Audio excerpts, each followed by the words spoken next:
Failure is good. Failure is amazing. It's one of the best things ever. You see, what people usually get mixed up about failure is that they look at failure in the wrong context. But really and truly, failure is good. I'll give you an example.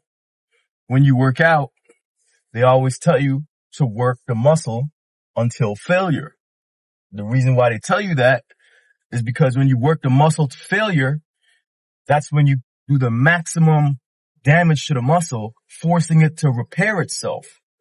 Now, when the muscle repairs itself, it has to come back stronger so that it doesn't take that type of damage again, or it's capable of receiving that type of damage and moving forward. That's how muscles work. That's why if you're not working or pushing to failure in the gym, you don't build any muscles. You don't get any gains. It's okay with weightlifting, but a lot of people think it's something terrible in life. Look, the most successful people in this world fail so many times. So many times there are things that come out that we don't hear about because we just hear about the good stuff. Floyd Mayweather, he lost in the Olympics, but you don't hear that. The only thing you hear about is 50-0 in the pros. Amazon came out with the Amazon phone. You haven't heard of that. It was one of their many failures. But you just know them as a company that gives you the value of being able to order something and receive it right away. Because those are the wins. But you have to try and fail in order to become the type of person that you need to be in order to consider yourself a winner. Everybody fails. And once you get used to failure and you look at it as part of the process, it doesn't bother you anymore. And that's what's the problem with a lot of people. They fail and they're like, oh, this defines me, and they want to quit and they don't want to do it anymore because they think the failure defines them. Failure doesn't define you. The failure is just part of the process. Rich people, successful athletes, the elites in any craft fail 100 times more than the average person. The average person gets that failure and they just want to wrap it up, call it a day. I ain't doing it anymore. It's not working. But that's why they're average, because they don't learn the fact that this is just what has to happen. You have to take L's in order to take W's. What's a sunny day like this if it doesn't rain?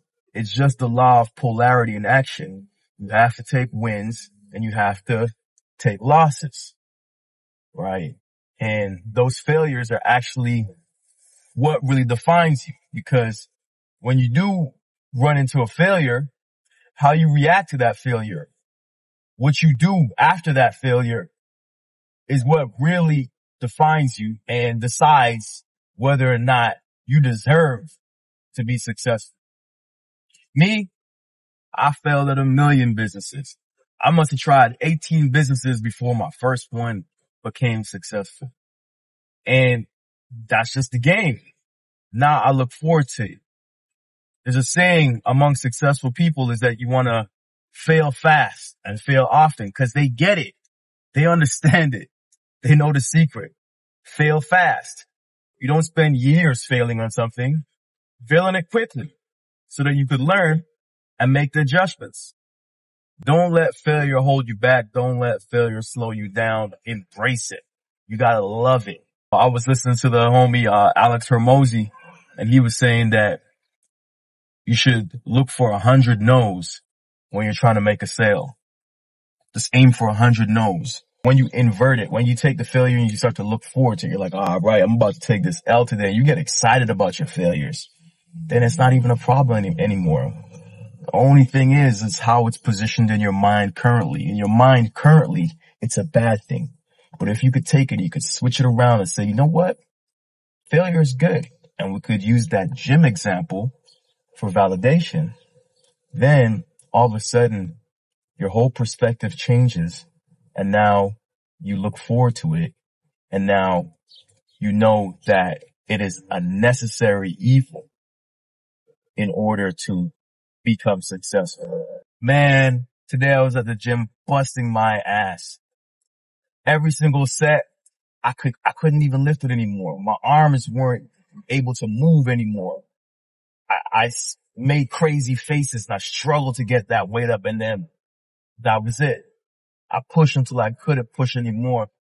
And I look around in the gym and I could see 99% of the people in there could do more. They could have done an extra rep, but they did it. And that's what separates the 99% from the 1%. The ability to push the failure, take risks, know that most of your ideas, the majority of your ideas won't work. But the beautiful part about it is that you just need one to work. You just need one idea to work, and you could change your life. You could change your family's life forever. Keep pushing.